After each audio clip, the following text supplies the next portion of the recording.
ফিলিস্তিনের আজকের এই যে ভয়াবহ বিপর্যয়, মানবিক বিপর্যয়, এই ঘটনার জন্য দায়ী কে? হামাস কতটুকু দায়ী? হামাসের বিরুদ্ধে কিন্তু আমরা দেখলাম সর্বশেষ একদম শেষ মুহূর্তে কিছু ফিলিস্তিনবাসী মানে হামাস বেরিয়ে যাও এই ধরনের প্রতিবাদ করেছিল। প্রতিবাদটা আরো আগে থেকে আসা দরকার ছিল। এই যে মানবিক বিপর্যয়, এটাকে একতরফা ভাবে, একটা অ্যাঙ্গেল ভাবে শুধুমাত্র ইসরায়েলকে দায়ী করে একটা নেগেটিভ দাঁড় করানোর চেয়ে আমরা আসলে সামগ্রিকভাবে আমাদের ভাবতে হবে যে এই মানবিক বিপর্যয়ের পিছনে আসলে কি কি কারণ থাকতে পারে। এই যে হামাসের মতো জঙ্গি, উগ্রবাদী, সন্ত্রাসী সংগঠন, এই ধরনের সংগঠন পৃথিবীর যেখানে যেখানে আছে সেখান থেকে মুসলিমদের সবার আগে সাপোর্ট, সমর্থন তুলে নিতে হবে। আপনি দেখেন যে যখন মাঝখানে কিন্তু একটা স্থিতি অবস্থা ছিল, মানে কিছুটা হলেও ফিলিস্তিনের অবস্থাটা ভালো ছিল। সেই জায়গা থেকে 2023 সালে যখন হামাস অতর্কিতে বিনা নোটিশে যখন ইসরায়েলে ঢুকে ইসরায়েলের কনসার্টে প্রায় 1500-র মতো মানুষ হত্যা করছে, তারপর হাসপাতালে হামলা চালাইছে, এই যে ঘটনাগুলো ঘটছে, এবং একই সাথে অসংখ্য মানুষকে বন্দী হিসেবে জিম্মি করে নিয়ে আসছে। তো এই ঘটনাটা যখন ঘটছে এবং এই ঘটনার পরবর্তীতে কিন্তু এই জিম্মিদের ছাড়ার ব্যাপারে সর্বশেষ ট্রাম্প 3 দিন সময় দিয়েছিলেন জিম্মিদের ছাড় দেওয়ার ব্যাপারে। হামাস কিন্তু তার অবস্থানে অনড় ছিল। এই হামাসের মতো উগ্রপন্থী সন্ত্রাসী সংগঠনের কাজের ফল, কুকর্মের ফল ভোগ করছে নিরীহ ফিলিস্তিনবাসী। এখন দেখেন, আমাকে ফেসবুকে কয়েকজন কমেন্ট করছিল যে আপনার অবস্থান কি, আপনি ফিলিস্তিন নিয়ে কি ভাবতেছেন, আপনি ইসরায়েল নিয়ে কি ভাবতেছেন। আমার অবস্থান হচ্ছে আমি মানুষের পক্ষে, ধর্মটা পরে, আগে মানুষ হইতে হবে। যখন ফিলিস্তিনের মানুষের উপর হামলা হচ্ছে আমার অন্তর কাঁপছে। যখন একইভাবে ইসরায়েলের কনসার্টে হামলা হয়েছে, ইসরায়েলের মানুষদের হত্যা করা হয়েছে, তখনও আমার অন্তর কাঁপছে।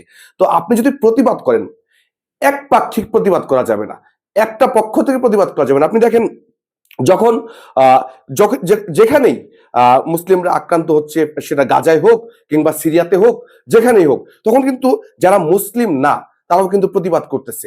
সব ধরনের মানুষ প্রতিবাদ করতেছে এই মানে যখন মুসলিমরা আক্রান্ত হয়। কিন্তু বিপরীতে দেখেন, যখন অন্য কেউ আক্রান্ত হয়, কোনো হিন্দু আক্রান্ত হয়, কোনো হিন্দু সম্প্রদায় আক্রান্ত হয়, কোনো ইহুদি সম্প্রদায় আক্রান্ত হয়, কোনো খ্রিস্টিয়ান সম্প্রদায় আক্রান্ত হয়, তখন কিন্তু মুসলিমরা কোনো রকম প্রতিবাদ করতে আমরা দেখি না। আমরা কিন্তু দেখি নাই যে যখন কাশ্মীর থেকে যখন হিন্দুদেরকে বিতাড়িত করা হইলো, একটা মুসলিম টুর শব্দ করেন। আচ্ছা, আপনি কাশ্মীর বাদ দেন, বাংলাদেশে যখন 71 সালে মুক্তিযুদ্ধ হইলো, আমাদের উপর যে একটা বিশাল গণহত্যা চালাইলো পাকিস্তান বাহিনী, তখন কিন্তু কোন মুসলিম রাষ্ট্র টু শব্দ করে, সবাই ছিল পাকিস্তানের পক্ষে। কারণ কি?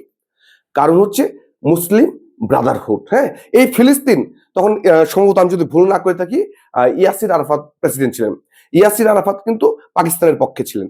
বাংলাদেশের মানুষের এই যে জেনোসাইড, এটার বাংলাদেশের মানুষের বিরুদ্ধে যে জেনোসাইড, পাকিস্তানের বিপক্ষে কেউ কথা বলে নাই।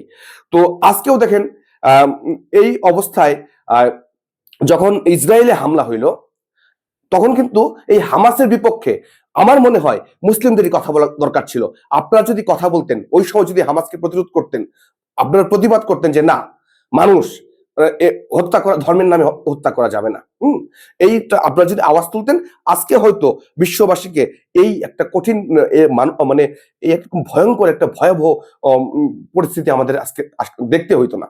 এখন দেখেন যে ধর্মে, বিশেষ করে ইসলামে যেভাবে ইহুদিদের বিদ্বেষ করা হয়েছে, যেভাবে এমনকি ধর্মগ্রন্থের পাতায়, কোরআনের পাতায় পাতায় যেভাবে ইহুদি নাসারাদের বিদ্বেষ করা হয়েছে, তাদেরকে ধ্বংস কামনা করা হয়েছে, এইরকম ধ্বংস কামনা করে আপনি আসলে ভালো কিছু আশা করতে পারেন না। আপনি যখন গিয়ে ইসরায়েলে ঢুকে হামলা করলেন, আপনি কি প্রত্যাশা করতেছিলেন যে ইসরায়েল আর 1500 লোককে কনসার্টে হত্যা করছেন, আরো 15,000 এসে বলবে মারো বাবা, আমাদেরকেও মারো?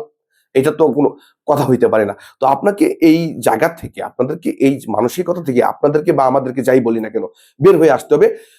মানে পুরা 700 কোটি 800 কোটি পৃথিবীর জনসংখ্যা যাই হোক, সবাই আমাদের, সবাই আমরা ভাই ভাই। হ্যাঁ, শুধুমাত্র মুসলিম মুসলিম ভাই ভাই, বাকি সব সুধীর ভাই। এই জিনিস থেকে যতদিন পর্যন্ত আহ মুসলমানরা বের হয়ে আসতে না পারবে, যতদিন পর্যন্ত ভ্রাতৃত্বপূর্ণ সহ অবস্থান সারা পৃথিবীতে নিশ্চিত করতে না পারবে, ততদিন পর্যন্ত এই ধরনের মানবিক বিপর্যয় আমাদেরকে দেখতে হবে, আমাদেরকে দেখিয়ে যেতে হবে। তো আমি মনে করি যে এই হামলা তো অবশ্যই নিন্দনীয়, কিন্তু আমাদের এই হামাসের মতো জঙ্গি সংগঠন যারা আছে সারা পৃথিবীতে এবং বাংলাদেশেও কিন্তু অসংখ্য জঙ্গি সংগঠন আছে, সরকারি লিস্টের বোধহয় 150-এর উপরে জঙ্গি সংগঠন। হ্যাঁ, তো বাংলাদেশটাকেও ফিলিস্তিন বানায়েন না, আগামীর ফিলিস্তিন বানায়েন না। হ্যাঁ, জঙ্গিদের বিরুদ্ধে, সন্ত্রাসী গোষ্ঠীর বিরুদ্ধে আপনারা কথা বলুন। যেখানে মানবতা, মানুষ বিপর্যয়ে পড়তেছে, মানবতা হুমকির মুখে পড়তেছে, সেখানে তাদের পাশে আপনারা দাঁড়ান। এখানে আমি মুসলিম বলে মুসলিমের পাশে আমি দাঁড়াবো, একজন হিন্দু বা একজন ইহুদি বা একজন খ্রিস্টান তার পাশে দাঁড়াবো না, এই মানসিকতা থেকেই আমাদের বের হয়ে আসতে হবে।